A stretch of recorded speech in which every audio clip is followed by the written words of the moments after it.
I paid for my brother's wedding and even gifted him a luxury honeymoon package. But as the wedding ended, I overheard him say, "Honestly, I wish he hadn't even come." My parents laughed. "Oh, it's just a joke." I smiled. But when my brother arrived at the airport the next day, he discovered his luxury suite had been changed to a destination he'd never forget. My name is Ethan Carter. I'm 33, and I work as a financial analyst in New York. Good money, long hours, constant pressure. My job pays well enough that I can afford the occasional luxury, not for myself, but for my family. Especially for my younger brother, Daniel. I love that kid. Or at least, I thought I did. I practically raised him. Our parents weren't bad people, just detached. Dad was always working, and Mom lived in her own little world where Daniel could do no wrong. So I stepped in. I bought him his first gaming console when our parents said it was a waste of money. I covered his college tuition so he wouldn't be buried in debt. When he wrecked his car at 22, I got him a new one because he needed it for work. And when he and his fiancée, Emily, started planning their dream wedding, I didn't hesitate. I covered the entire thing: venue, catering, flowers, live music, everything. And as a wedding gift, I booked them a week-long honeymoon in the Maldives, complete with a private villa, first-class flights, and a personal butler. Because that's what big brothers do, right? I was exhausted after months of working extra hours to make it all happen, but seeing Daniel happy made it worth it. At least, I thought it did. Until the end of the wedding. It happened by accident. The reception was winding down. Guests were leaving, and I stepped outside to get some air. That's when I heard Daniel's voice from the other side of the patio. "Honestly, I wish he hadn't even come." I froze. Then Emily laughed. "Oh, come on. Don't be mean." "I'm serious," Daniel said. "He just throws money around like it makes him part of the family. It's embarrassing." Mom's voice chimed in. "Oh, sweetheart, don't be cruel. He just wants to feel important. You know how he is." Dad chuckled. "Well, at least he's useful for something." And then they all laughed. I felt like I'd been punched in the gut. I wanted to step out and confront them, but I couldn't move. It wasn't just what Daniel had said. It was how casual it was. Like this wasn't new. Like they'd been saying things like this for years. Maybe they had. A memory flashed in my mind. Daniel at 16, playing a brand new Xbox I'd saved up for months to buy him. "This is the wrong one," he'd said, frowning at the box. "Jake's got the elite version. You should have asked me first." Another one. Him at 20, taking the keys to the car I'd bought after he totaled his first one. "At least it's not a Prius," he'd muttered, already texting someone about it. And another. Him at 25, drunk at a family dinner, laughing with our cousins. "Ethan's great, man. He's like a rich uncle who doesn't have kids. Just throw money at him, and he'll buy you whatever you want." I had laughed along with them back then. Told myself he didn't mean it. That it was just a joke. But standing there, outside his wedding, hearing them all laugh at me like I was some pathetic, desperate fool, it hit different. I should have walked away. Should have let it go. But I didn't. Because Daniel and Emily were getting on a plane tomorrow morning. And the honeymoon I had gifted them? That was something I could still change. And trust me, I did. I don't know how long I stood outside, gripping the doorway like it was the only thing holding me up. Their laughter still rang in my ears, their words looping over and over in my head. "Honestly, I wish he hadn't even come. He just wants to feel important. At least he's useful for something." The worst part? No one disagreed. I swallowed the lump in my throat and forced my feet to move. I couldn't stand outside like a fool forever. I had to go back in, had to smile, had to play my role one last time. Inside, the reception was still in full swing. People danced, drank, laughed. The band played some upbeat pop song that a group of bridesmaids was singing along to. It was as if the air outside hadn't just been filled with the sound of my family mocking me. And then I saw him, Daniel, the golden child, my baby brother, the one I had spent my whole life looking out for. The second his eyes landed on me, his whole face lit up. "Ethan, there you are, man." He strode over and threw an arm around my shoulder, reeking of expensive whiskey and celebration. "Dude, I was just telling Emily, you are the best brother ever. Seriously, man, I don't know what I'd do without you." His grin was wide, his eyes glassy from the alcohol, but his words were smooth, practiced, like he had said them a million times before. And maybe he had, every time he needed something. "Bro, you gotta help me." Just a couple months, I swear. You're the best, man. Seriously. But this time, it didn't land the same way. Because now I knew the truth. I forced a smile. Of course, man. Anything for you. I almost choked on the words. See? That's why I tell people I've got the best brother in the world. Daniel laughed, his grip on my shoulder tightening as he turned to Emily. Isn't he the best, babe? Emily smiled, too, but I noticed how she avoided my eyes. Maybe she felt guilty. Maybe she didn't care. It didn't matter. I just needed to get through the night. I let Daniel gush about how grateful he was. I let him toast to me in front of his friends. I let our parents smile at me like I was fulfilling my role perfectly. But inside, something was shifting. For the first time, I didn't feel like his brother. I felt like a fool. That night, I lay in bed, staring at the ceiling. Honestly, I wish he hadn't even come. I turned onto my side, eyes burning. He just throws money around like it makes him part of the family. I clenched my fists under the blankets. At least he's useful for something. I forced myself to sit up. My pulse pounded in my ears. Enough. I reached for my phone. I opened our family group chat, scrolling through years of messages. At first glance, it all seemed normal, pictures from birthdays, holiday plans, random updates. But the more I looked, the more I noticed the pattern. Every conversation was transactional. Daniel, Ethan, can you cover my flight home for Christmas? I'm short this month. Mom, sweetheart, Daniel's car needs repairs. You're doing so well. Could you help? Dad, your brother and Emily really want a big wedding. I told them you'd be happy to contribute. No, how are you? No, thanks for everything. Just requests. Demands, even. And I had always said yes. Because that's what big brothers do, right? I closed my eyes and let my mind wander back through the years. I was 14 when Daniel was born. I still remember the day Mom and Dad brought him home. He was this tiny, wrinkled thing, and I remember promising him, right then and there, that I'd always take care of him. And I did. When our parents were too busy, I was the one who helped him with homework. When he scraped his knee, I was the one who carried him home. When he wanted the latest sneakers in high school, I worked extra shifts at my part-time job to get them for him. And he knew it. Ethan will do it, Mom would say whenever Daniel needed something. And I always did. Even when he started taking it for granted. Like the time he wrecked his first car. He had been reckless, speeding on a rainy night. The insurance payout barely covered the damage, and he called me in a panic. Bro, you gotta help me. I can't ask Mom and Dad. Dad will kill me. So I bought him another car. A used one, but still reliable. His response? At least it's not a Prius. I should have been angry. But I laughed it off, convinced myself he was just embarrassed, that he appreciated it deep down. Then there was the time he needed money for an apartment deposit. Dude, I swear I'll pay you back. Just a couple months, I promise. That was 4 years ago. I never saw a dime. I let it slide. Because that's what big brothers do. But the wedding? That was supposed to be different. This wasn't some last-minute favor. This was me giving him the wedding of his dreams, something he and Emily wouldn't have been able to afford on their own. I had worked extra hours.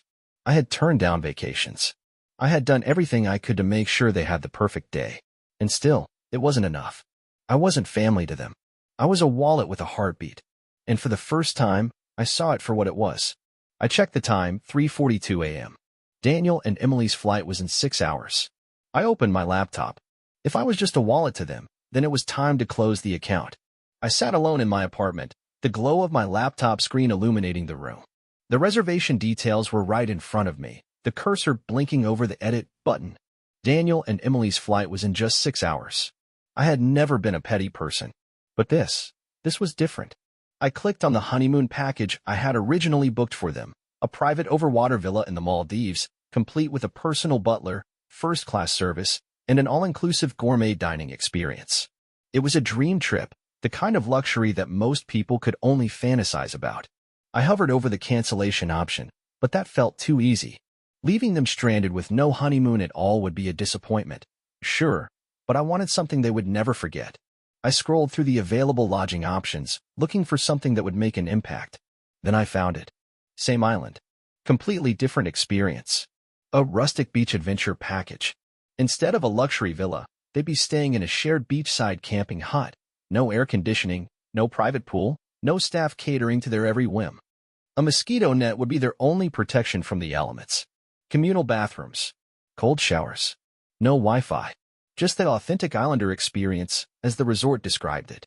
I clicked Modify Reservation. Their first-class flights remained the same. I wanted them to step off that plane expecting paradise. And then, reality would hit. The airport send-off. The next morning, I arrived at JFK Airport under the pretense of seeing them off. Emily greeted me with an overly sweet smile, while Daniel clapped me on the back. "Man, I still can't believe you pulled this off," he said, shaking his head. "The best wedding gift ever. You're a legend, bro." Emily leaned in with a smug expression. I told Daniel he's lucky to have such a generous brother. You know, not everyone would go all out like this. I just smiled. Well, you guys deserve the best. They had no idea. As we walked toward the security gate, Daniel kept rambling about how amazing the resort was supposed to be. "Did you see the pictures? That infinity pool? And the villa, bro. Right over the water. Gonna be insane." Emily nudged him playfully. "I just hope we get a good butler. My friend Claire said the staff makes all the difference." "Oh, I'm sure it'll be unforgettable," I said. I gave them both a hug and waved them off as they disappeared through security. The moment they were out of sight, I turned around and walked out of the airport. I already knew that my phone would be buzzing soon. The arrival, reality hits. I was in the middle of dinner when I got the first message. "Daniel, what? Hey, mess." I grinned and took another bite of my steak. "Daniel, where is the villa? Why are we in some kind of hostel on the beach? There's no air conditioning, dude." I let the message sit for a few minutes before picking up my phone. Then another one came in. "Emily, Ethan, there must be some kind of mistake. The receptionist said this is our reservation. There are other people in the hut next to us. I can hear them snoring." I put my phone down and leaned back, picturing it all. Daniel, standing there in his designer vacation outfit, sweat beading on his forehead as he realized there was no butler, no champagne on arrival, just a rickety wooden shack with a fan that barely worked. Emily, absolutely horrified, clutching her expensive designer handbag while trying to process that she would be showering in cold, salted water and sleeping in a bamboo bed with a thin mattress. I imagined her looking around at the other guests, budget travelers, backpackers, couples in their 40s wearing cargo shorts and flip-flops, laughing at the idea of roughing it. Not exactly the high society honeymoon she had envisioned. "Daniel, bro, are you kidding me? Call the resort. Fix this." I took a sip of my wine, set my phone to silent, and enjoyed the best meal I'd had in weeks. They had laughed at me. Now, I was the one laughing. I woke up the next morning to 13 missed calls. Daniel, Emily, even my mother. The group chat was a war zone. "Daniel, call me. Now." "Emily, Ethan, what did you do?" "Mom, Ethan, whatever happened with your brother's honeymoon, you need to fix it. This is unacceptable." "Dad, your brother is calling me nonstop. Fix this mess." I stretched, yawning, feeling more rested than I had in years. Then, just as I was about to put my phone down, a video came through from Daniel. I clicked it. The screen loaded to a shaky, dimly lit recording. The camera was flipping between Emily, who was on the verge of a breakdown, and Daniel, who looked ready to kill someone. "I cannot believe this." Emily screeched, her voice high-pitched and raw. "There is sand everywhere. I can't sleep like this. There are bugs in the bathroom. Daniel, fix this." Daniel turned the camera to his sweaty, sunburned face. "Ethan, call me. You better have a really good explanation for this." The video cut off. I couldn't stop myself. I laughed so hard I nearly fell off the bed. This was better than I could have ever planned. The call from hell.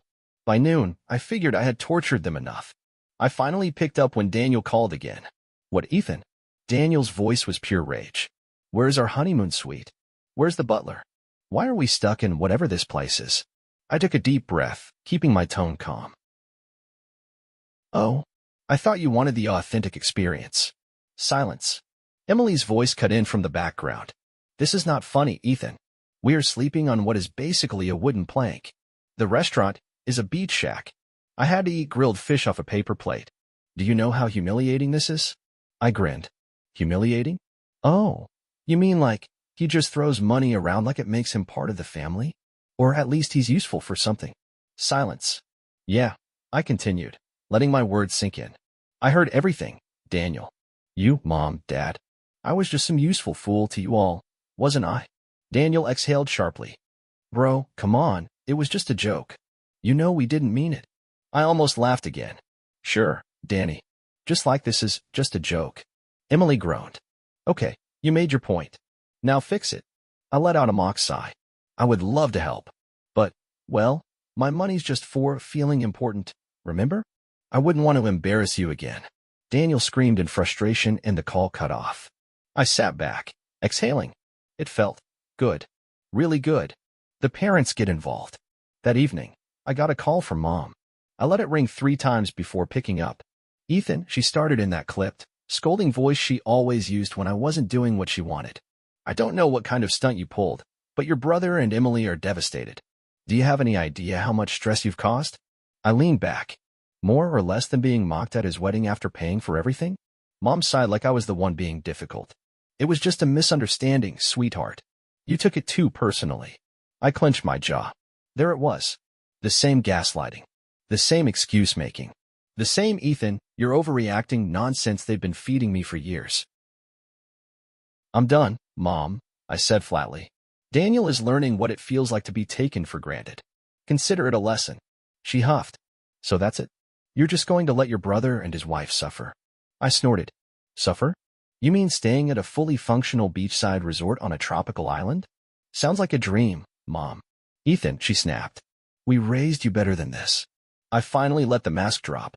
No, Mom. You raised me to be your family's personal ATM. And I'm finally closing the bank. I ended the call before she could respond. Daniel's last-ditch effort. 2 days later, I got another call. Daniel. I debated ignoring it, but curiosity got the best of me. Ethan, his voice was strained. Defeated. Look, man, you win. Okay? I raised an eyebrow. Do I? He sighed. I shouldn't have said those things at the wedding. We shouldn't have laughed at you. I messed up. I get it now. I waited, letting the silence stretch. Then he cleared his throat awkwardly. So, can you at least help us move to a better place? I'll pay you back, bro, I swear. I smirked. Like how you were supposed to pay me back for your college tuition. Your car? The apartment deposit. Daniel didn't answer. I leaned forward. Here's the deal, Danny. You figure this out yourself. If you want luxury, pay for it yourself. Otherwise, enjoy your authentic island experience. Ethan, come on, he shouted. But I was already hanging up. Aftermath. The breaking point. Daniel and Emily finished their honeymoon exactly where they started, on that beach, swatting mosquitoes, eating cheap grilled fish, and seething with rage. By the time they got back, I had already blocked Daniel, Emily, and even my parents on social media. Then I got the last message I'd ever received from my mother. Mom, if you keep acting like this, you're going to lose your family. I looked at the text for a long moment before finally typing back. Me, I think I already did. And honestly, I'm okay with that. I hit send. Then, for the first time in my life, I felt free. 2 weeks had passed since Daniel and Emily's disastrous honeymoon. The calls had stopped. The texts had dried up. My family's desperate attempts to guilt me into fixing their problems had finally ceased. And for the first time in years, my life was quiet. I wasn't sure how I felt about it at first. There was an odd emptiness where all the stress used to be. No more late-night messages from Daniel asking for money. No more passive-aggressive guilt trips from Mom. Just silence. But then I realized that emptiness wasn't loneliness. It was peace. A new beginning. Without my family constantly draining me, I finally started doing things for myself. I booked a vacation. For me.